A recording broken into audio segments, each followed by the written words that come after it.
में अभी मैं हूँ और बहुत अच्छा यहाँ प्रोग्राम का आयोजन किया गया और यहाँ के संचालक हमारे नीरज जी यहाँ साथ में है। रूबरू कराएंगे और जानने की कोशिश करेंगे कि ये सोच कहाँ से आई। इटखोरी में पहली ऐसी सोच मैंने देखा कि पत्रकार हो, राजनीति से हो और प्रशासन से हो और तीनों से लाइव सवाल किया गया और जवाब भी मुझे तो जहाँ तक लगा कि सब जवाब एकदम सटीक मिला है। अभी हम कुछ स्टूडेंट से भी जानने की कोशिश करेंगे, बहुत धड़ाधड़ सवाल पूछ रहे थे। अभी हम भी कुछ धड़ाधड़ सवाल पूछेंगे, उससे पहले हम सर से मिलाते हैं। सर, सबसे पहले स्वागत है हमारे चैनल में सर धन्यवाद सर।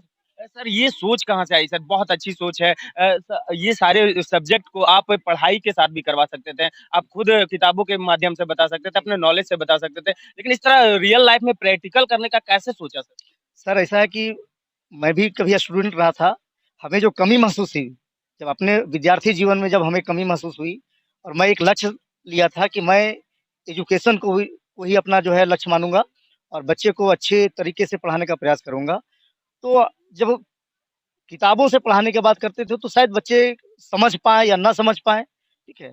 तो मैंने जो हमारे साथ जो घटित हुई, जो हमारे साथ जो कमी महसूस हो रही थी पढ़ने के दरमियान में, तो जब मैं इस लाइन में आया तो हमें वो बातें हमेशा एहसास दिलाती रहती थी कि तुम्हारे साथ जो कमी हुई है, तुम्हारे पास जो पढ़ने वाले बच्चे उसके साथ कभी नाइंसाफ़ी नहीं होनी चाहिए।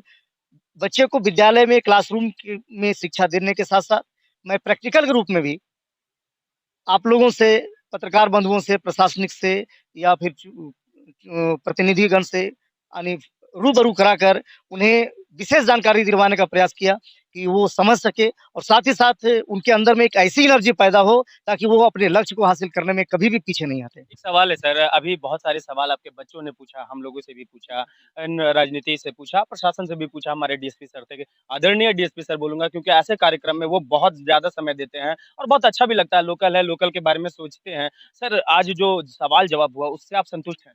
हाँ सर, बिल्कुल संतुष्ट हैं। तो बहुत ही संतुष्ट हैं कि हमें हर पत्रकार बंधु या फिर जो हमारे जो केदारनाथ सर जो डीएसपी महोदय हैं, उन्होंने भी अच्छी तरह से हमारे बच्चे के जो प्रश्न थे उनके सही जवाब देने का प्रयास किए।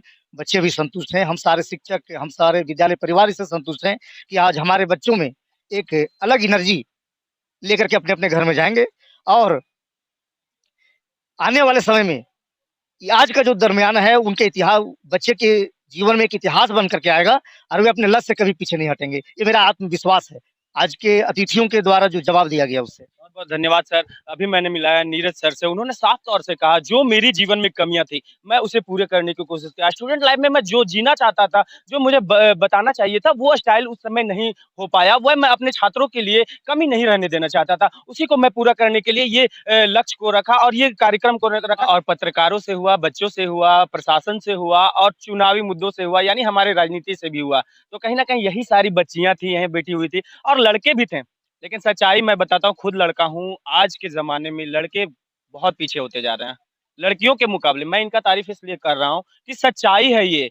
आज आप एजुकेशन में देखें या किसी और भी तर्ज पे खेल में देखें, लड़कियाँ जिस तरह आगे बढ़ रही है, वो कोई नहीं बढ़ रहा है। लड़कियों ने बहुत अच्छी-अच्छी सवाल पूछी, मैं लड़कों का बुराई नहीं कर रहा हूँ, लेकिन मैं उन्हें ये मोटिव कर रहा हूँ कि आप भी अब बढ़ो। हमारे झारखंड की जो टॉपर थी, वो निशा वर्मा थी। वो आप बनकर दिखाओ। चलो कोई बात नहीं, य यही लड़कियाँ थी, आप सब फ्रेम में देख पा रहे होंगे। ये सब बहुत अच्छी अच्छी सवाल हम लोगों से पूछा, सभी से प्रशासन से पूछा। कुछ यहाँ पे लड़कियाँ उनसे जानने की कोशिश करेंगे। आपका नाम क्या हुआ? मेरा नाम सानिया प्रवीण है। सानिया परवीन ने एक सवाल पूछा था पत्रकार से। वो क्या सवाल था आप खुद बताइए? कि हमें जब भी बोला जाता है कि हम पढ़ लिख कर क्या बनेंगे, तो हम में से अगर कोई यह कहता है कि हम पढ़ लिख कर खेती-बाड़ी करेंगे या हम किसान बनेंगे, तो हमें डाँट दिया जाता है या हम पे हँस दिया जाता है। लेकिन पढ़ा-लिखा आदमी हल जोतेगा, ये बात समाज को हज़म नहीं होता। क्यों? क्या खेती-बाड़ी करना अनपढ़ होने की निशानी है? या हम खेती-बाड़ी तभी कर सकते हैं जब अनपढ़ हैं? इस समाज की इस मानसिकता को कैसे ठीक किया जा सकता है? इस सवाल का जवाब आपको अच्छा मिला था? हाँ, ठीक था। कौन-सा दिक्कत हमने भी दिया था वो सवाल का जवाब, वो अच्छा लगा?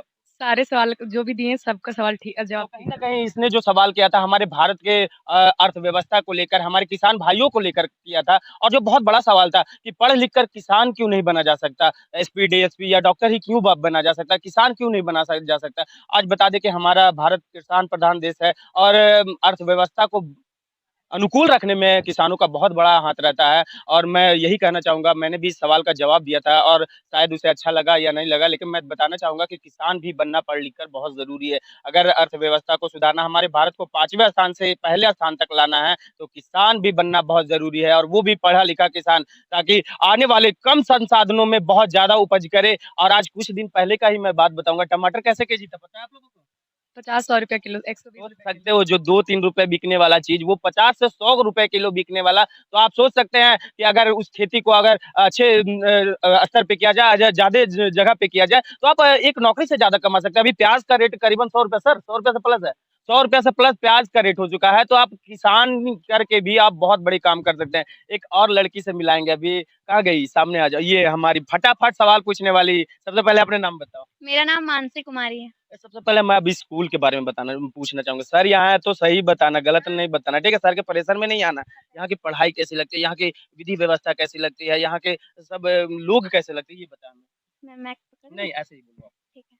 सबसे पहले तो सर मैं इस मौके का इंतज़ार भी कर रही थी कि मुझे कोई ये पूछे कि तुम्हें अपना स्कूल कैसा लगता है? तो मैं ये बताना चाहती हूँ कि सर कभी भी हमें अपने स्कूल के स्टूडेंट नहीं माने हैं। हमेशा जैसे अपनी बेटियों को प्यार करते हैं वैसा ही हमें भी किए हैं। और मैं ये बात को जोरदार ताली बता से भी हो जाए। सकती हूँ और प्रैक्टिकल हमने ये देखा है। सर ने कभी भेदभाव नहीं किया है कि क्योंकि सर की बेटियाँ भी इसी स्कूल में पढ़ती हैं। तो सर ने ये कभी नहीं किया कि वो मेरी बेटी है तो ये दूसरी की बेटी है, ऐसा नहीं किया। और बात रहा इस स्कूल के संसाधन ये सब सभी चीज़ के बारे में, तो पहले हमारा स्कूल इतना डेवलप नहीं था, अब बहुत ज़्यादा है। तो ये सर के मेहनत के कारण हुआ, हम लोगों के मेहनत के कारण हुआ और मैं अपने स्कूल के बारे में तो बहुत सारी बातें बताना चाहती हूँ, लेकिन अभी एक चीज़ बताओ हमको, अभी तुमने प्रशासन से बात किया, पत्रकार से बात किया और राजनीति लोगों से बात किया, सवाल-जवाब किया, कैसा लगा बात करके? बहुत बढ़िया। जवाब सभी मिले आपको?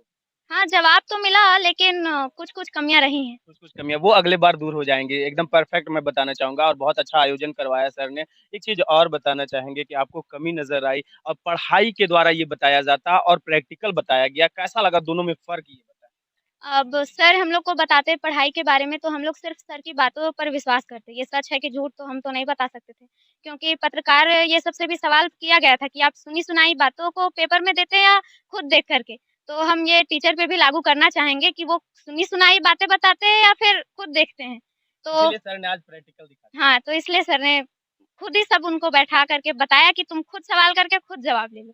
तो कहीं न कहीं बहुत अच्छी बात बताई इस स्टूडेंट ने और सर के ये से मानसिकता को, इस सोच को मैं सैल्यूट करता हूँ कि ऐसे मानसिकता अगर इस इटखोरी में, इस जगह पे, जिले में और हर एक जगह हो जाए रूबरू कराना, तो कहीं न कहीं सभी की दूरियाँ दूर हो जाएँगी, सभी की सोच दूर हो जाएँगे। अभी कोई कुछ बच्चे ने सवाल किया था कि प्रशासन से लोग डरते क्यों हैं? तो कहीं न कहीं वो डर भी दूर होने लगेगा ऐसे ऐसे आयोजन से, ऐसे सर के सोच से। तो बने रहे हमारे साथ, बहुत अच्छा लगा और ऐसे खबरों के लिए मैं हर समय आप सभी के सामने बना रहूँगा। मैं हूँ रवि कुमार और आप देख रहे हैं मानवी न्यूज़। धन्यवाद।